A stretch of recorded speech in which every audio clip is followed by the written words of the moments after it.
Hey y'all. So, every year, September 10th is World Suicide Prevention Day, and every year I talk about my experience with mental health and suicide because for me, September 10th is a very significant date. Not only because suicide prevention is important, but because I tried to take my own life 8 years ago in 2010 on September 10th. If you want to hear more about that, I talked about it last year. I'll link that video below. I found this post that I made in 2013, and I want to share it with you guys. Then I'll talk a little bit more. So, November 15th, 2013. I don't see a future. I try to imagine having a wife and a family and a house and a job that I love, and I see nothing, just a giant blank. I feel like I'm destined to die, and somehow that is comforting. I'd rather be dead than stuck here. I've always wished I could just be like a camera, recording the lives of my friends and family, but not having to live my own. I would still be there to see them through their life, but I wouldn't have to live my own. I don't want to miss out on what my friends and family are doing with their lives. I want to see them get married, have children, grow old, but I just don't see myself doing it alongside them. I have so many questions about what happens when you die.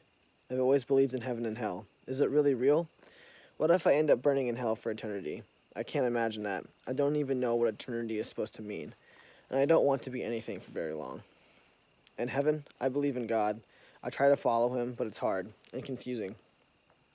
Heaven is obviously the better option. I'd like to go there. Would I be able to watch my friends and family from there? I wish I could talk to someone who was in heaven. I wrote a story once about a boy who died, who watched over his family and was sent back to Earth as someone else with a second chance at living. There are days where the only thing I can think about is dying. Those days are the hardest to get through. I never want to cause my friends and family any pain. That's the only thing keeping me here, honestly. I've seen what happens when someone dies, how people are upset. I don't want my loved ones to feel that kind of pain, but I don't want to live with the pain I feel. The past is a burden that is too heavy to carry at times. The future is a blank. The present feels like a war. They would eventually work through their pain and move on. I would live on in the hearts of the people I loved, but I would be pain-free. They would eventually become pain-free too. They always say time heals. I'd be easily replaced. Everyone has someone else who could take my place.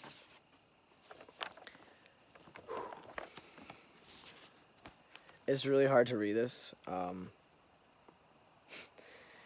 just kind of like remember how badly I felt. I was 19 when I wrote that, almost 20, and now the first time I tried to kill myself was in 2010, which I had struggled with suicidal thoughts from probably 2009 onward. All of 2010, I really struggled. I didn't have Tumblr then, but I had a diary that unfortunately I can't find. Fortunately or unfortunately, but I mean, this was 3 years after I had my life saved and was supposed to be happy, but I still had suicidal thoughts for many more years. I've got a couple more I want to share. March 9th, 2014. I don't think I'm living for myself anymore. I'm living for my friends and family because I know that they need me and I can never hurt them. But sometimes I just really don't see the point in sticking around. I'm so tired of this. March 26th of 2014. I'm struggling to find a reason to stay. It's awful of me to say this, but sometimes I wish I could get some sort of incurable cancer so that at least I'd have a reason for dying young.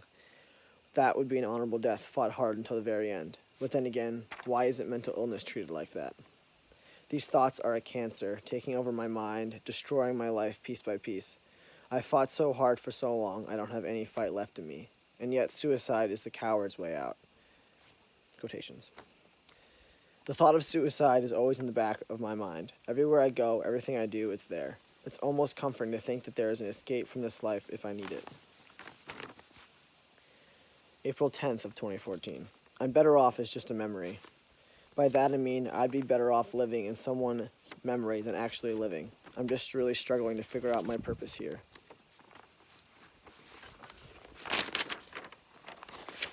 September 25th, 2014. Sometimes I really scare myself with the things I think about. For some reason, during my 3.5-hour class tonight, I started thinking about what would happen if I just took all the leftover surgery meds I have, with me. Just took them all and went to sleep. Would I wake up? I sat there in class daydreaming about what it would feel like to die.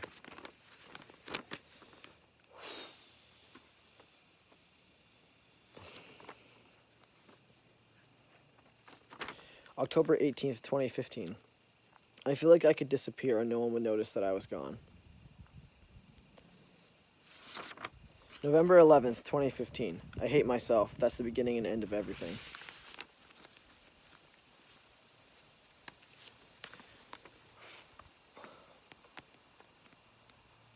November 16th, 2015. The complete lack of emotions I've been feeling lately is scary. I can't feel anything. It's just a constant numbness.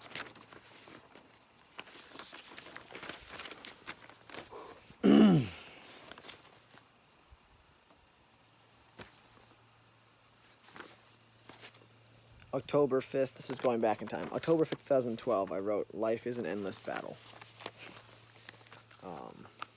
Yeah, I need to stop reading those. It's a very strange feeling to go back to that time and place of my life. But that's the reality. I talked about it in my video last year that suicidal thoughts were always there for me as like a fallback almost. The thought of suicide, like if I can't do this, I can just kill myself. That was how I got through everything. Like if this is too hard, I can just kill myself.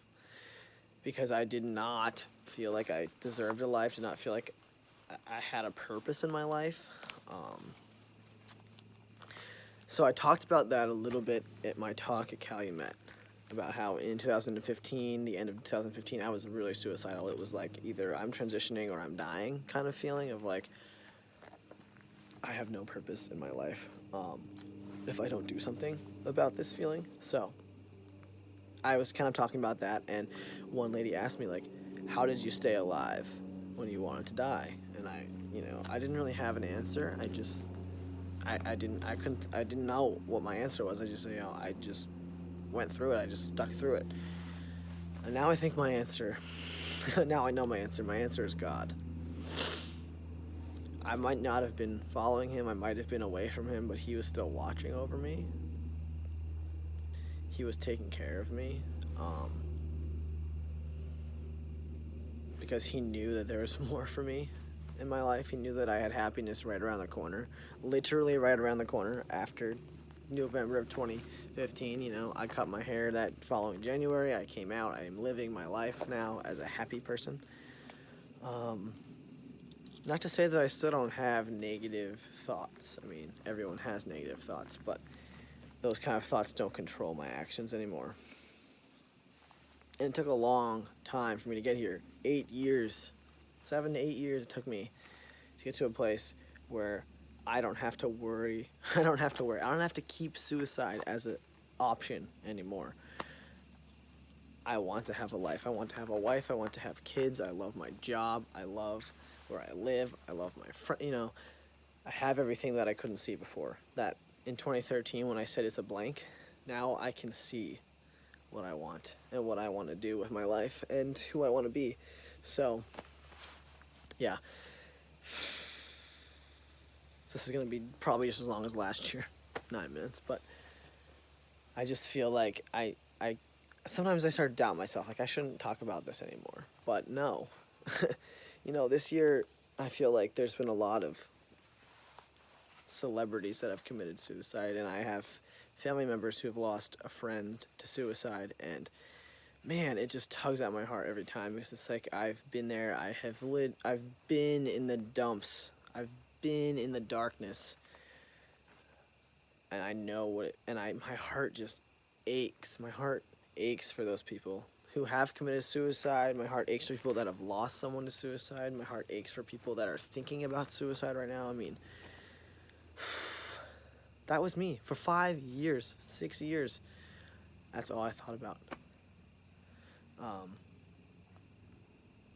So no, I will not stop talking about this, and I think every year that I can talk about it, I'm going to. Every year that social media exists, I will talk about it and share my experiences, because that's what we need. We need visibility. I was just talking with a friend of mine. Mental health should be just as regulated as physical health. Why shouldn't you go to a doctor once a year to get a checkup on your mind. Or like your teeth, you go every 6 months or 3 months to get your teeth cleaned. Why shouldn't you go every so often to get your mind cleaned or checked? I have hopes for a future for my children and grandchildren, that they can have that kind of societal acceptance of mental health as a legitimate concern. But until that day, I will just keep doing what I'm doing and talking about my experiences. And I want to just preface that this is my experience. This is not the same experience of everyone else. This is just one story. Anyway, if you watched all this, thank you.